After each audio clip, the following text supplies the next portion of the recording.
펼쳐봐. 절대 꼼짝 않고 나는 버텨낼 테니까. 반갑습니다. 상추입니다. 오랜만에 영상을 게시해봅니다. 요즘 귀한 동포총연합회의 조직 개편을 진행함과 동시에 우호적인 조선족 단체들과 연합을 진행하면서 나름 많이 바쁩니다. 그리고 또 개인적으로 홈페이지를 개설하고 간도 지역의 역사와 한반도 역사에 대한 자료 수집과 간도 지역에서 발생한 자료들을 수집하다 보니 말 그대로 눈코 뜰 새가 없다는 표현이 정확하지 않을까 싶습니다. 홈페이지는 볼거리가 생긴다면 그때 말씀드리려고 합니다. 요즘 거의 손을 못 대고 있는 실정이고요. 가장 급선무는 조직 개편과 확고한 연합체제 구축이다 보니 이 부분에 몰두를 하고 있습니다.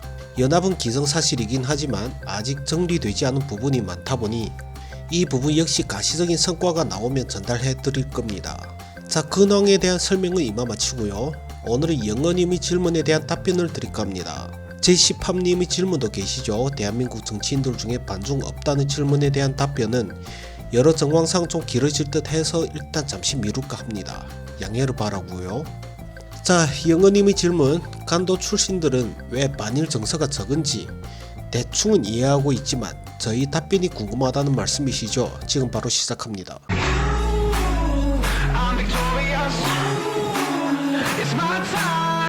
그러고 보니 희한하긴 하죠.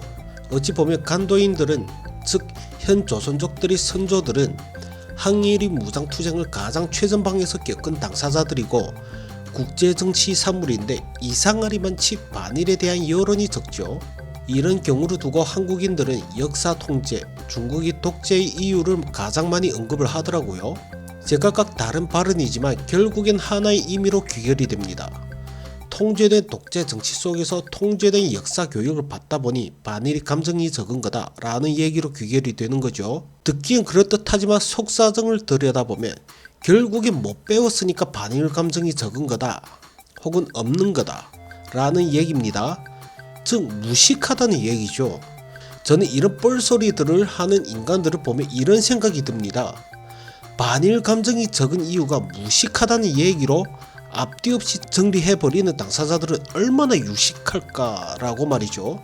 상대에 대한 이해가 쥐뿔도 없는 당사자들이 어줍지 않은 선입견으로 귀찮다는 뜻이 치부해버린 행위가 아닌가라고 말이죠. 그렇다고 모든 한국인들이 그렇다는 건 아닙니다. 하지만 오프라인에서도 이런 반응이 적지 않고 온라인에서는 뭐 말할 필요도 없죠. 무식을 넘어서서 배알이 없어서 그렇다라는 인간들도 수두룩하고 그보다 심한 육두문자와 쌍욕들도 난무하니까 말이죠. 일단 그러한 극단적인 발언들은 차치하고 무식이란 해석은 저만의 극단적인 과한 해석이라고 치고 단순히 통제된 교육을 받다 보니 반일 감정이 적은 거다라는 이 몇 글자를 토대로 이해를 해볼까요? 다른 국가들은 어떨까요?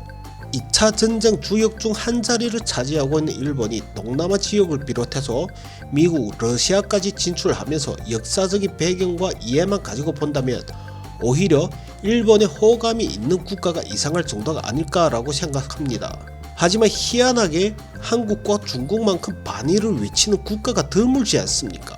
그렇다면 한국과 중국만 배짱이 넘치는 국가라서 그럴까요? 제 눈엔 너무 과거에 몰입하고 트집을 잡기에 급급한 국가가 한국과 중국이 아닐까라고 생각합니다. 단순히 역사의 해석으로 비호감으로 치부하는 게 아니라 이상하리만치 감정 격앙을 토로하면서 국가 범위 도발을 감행하는 게 이상하죠. 한국과 중국 두 국가의 수장들은 과거 청산을 이미 진행했음에도 현재까지 끊임없이 번복하면서 트집을 잡는 모습은 제 눈에 너무나 치사하고 지저분해 보이기까지 합니다. 이런 발언을 하면 제가 돌연변이 취급을 받는 게 아닐까 싶지만 소중한 구독자님이 질문이시다 보니 거짓으로 전달할 생각은 추호도 없습니다. 각설하고 조선족들의 반일 감정이 적은 이유를 풀어보자면 그 당시 시대적 배경을 봐야 한다고 생각합니다. 침략이네 어쩌네 하면서 정치판에서 나오는 정치 여론을 배제하고 역사적인 배경, 그 당시 시대적인 배경을 보자면 말 그대로 전쟁통이죠. 아수라장이고요. 과연 우리 민족만 독립군과 독립투사들이 뛰어다녔고 우리 민족만 간도 대학살을 같은 참상을 겪었을까요? 아니라고 생각합니다. 멀쩡한 군대의 뚜렷한 한거도 없고 내성 비롯한 외교권 등 기타 주권을 빼앗긴 식민지대가 형성된 한반도에서 사실상 명명백백한 무력 충돌이 존재하지 않다 보니 건국의 역사에 독립군들과 독립투사들의 활약이 부각된 거라고 생각합니다. 간도 대학살 또한 마찬가지고요. 무력 충돌이 적다 보니 인명피해가 거의 전무하고 대신 식민지대가 형성되면서 노동력 활용에 치중이 되다 보니 간도 대학살이란 큰 참상이 부각이 된 게 아닐까 싶습니다. 한마디로 그 당시 한반도의 배경에 독립운동과 간도 대학살이 한민족 입장에서 부각될 수밖에 없는 현황이었던 거죠. 그리고 외교 활동으로 독립을 추구하시는 이승만 초대 대통령 비롯한 독립의사들께서 잘 활용하였고 재외 동포들 사이에서 널리 전파되다 보니 일본에 대한 한거의 의지가 널리 전파된 사례라고 생각합니다. 그러다 보니 독립운동과 간도 대학살은 우리 민족만의 역사에서 독보적인 위치에 놓이게 된 거고요. 간도 대학살과 독립군들의 활약 자체가 숭고하고 위대한 건 맞지만 결론은 한반도 자체가 식민 상태에 놓여 있고 국민들이 한거의 의지도 미약했고 유독 만주 특히 간도 지역에서의 활약이 독보적으로 눈에 띄게 돼서 너무 미화된 거고 그 미화가 당연한 사실이 되다 보니 반일 감정이 부각되는 요소가 아닐까라고 생각합니다. 자, 그럼 시야를 좀 더 크게 볼까요? 과연 그 당시 간도 대학살만큼 규모가 큰 사례가 드물까요? 전쟁통입니다. 널리고 널렸죠. 간단한 예시로 우리가 흔히 아는 중국의 남경 대학살 같은 수십만 규모의 학살이 중국에서 자주 언급되고 아직까지 반일파리에 이용되는 건 다른 학살의 사건들은 많고 흔하다 보니 유독 부각되는 이유라고 생각합니다. 그럼 이거 조선족들의 반일 감정이 적은 것과 뭔 상관이 있냐? 분명히 있죠. 말씀드렸던 대로 시대적 배경이고 흔한 일이다 보니 분명히 역겹고 가능하면 쓱싹 하고 싶지만 먹고 살기가 급급하고 살아남기가 급급한 그 시대적 배경에 일본에 대한 증오보다 나의 생존이 더 소중했을 거라고 생각합니다. 물론 지금 와서는 등 따숩고 배 부르다 보니 일본에 대한 감정이 좋을 수가 없겠지만 전쟁통이던 그 당시 총알과 포탄이 날아다니는 건 일상이던 시기다 보니 반일 감정이 가족들의 굶주림보다 더 우선시 되었을까라는 의문이 듭니다. 입장 바꿔서 제가 그 시대를 살아간다 하더라도 반일 감정보다 내 가족들이 굶주림과 생존이 우선이고 나의 백가족과 생존이 우선이었을 거라고 생각합니다. 여러분들도 같은 입장이 아니었을까요? 여러분이라면 무엇이 우선이었을까요? 그 외 다른 도서와 학자들이 주장해서 보고 들은 얘기들을 토대로 보면 만주가 한반도 주민들에게 유일한 탈출구라고 불렸다는 얘기를 들었습니다. 카드라이거나 사자 역사학자들의 책일지 모르겠지만 그 당시 북한은 물론이고 남한 지역에서도 중국으로 향하는 기차에 몰래 숨거나 매달려서 중국으로 탈출하시는 분들이 많았다고 하는데 만주 지역에서 일본 군들이 존재로 인해 역사에 기술된 것 단면적인 부분이다. 사실은 먹고 살기가 편했다 라고 하시더라고요. 자, 그럼 그분들이 주장 토대로 그 시대적 배경을 풀어보자면 과연 만주에 주둔한 일본 군들이 과연 나쁜 놈들이고 살인마들이라고 볼 수 있을까요? 먹고 살기 위해 만주로 향했는데 그 욕구를 충족시켜줬다? 한반도 주민들이 너도 나도 만주로 이주하려고 했던 만큼 우월한 지역이었다.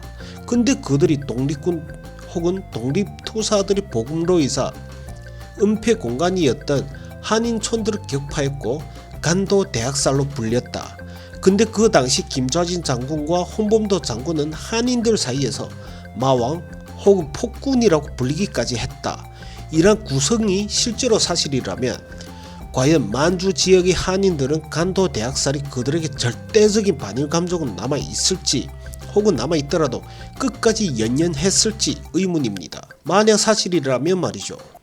제가 만약 그 당시 입장이었다면 내 자식한테 일본 놈들은 우리 민족의 학살이 주범이고 어쩌고 저쩌고 떠들었을지 의문입니다. 게다가 간도 대학살도 만주 지역의 전 지역의 한인촌들을 격파한 것이 아니라 특정 한인촌들이 격파로 발생한 간도 대학살이었다면 말이죠. 물론 그 수법이 더럽게 잔인하고 악랄한 부분도 분명히 존재했습니다.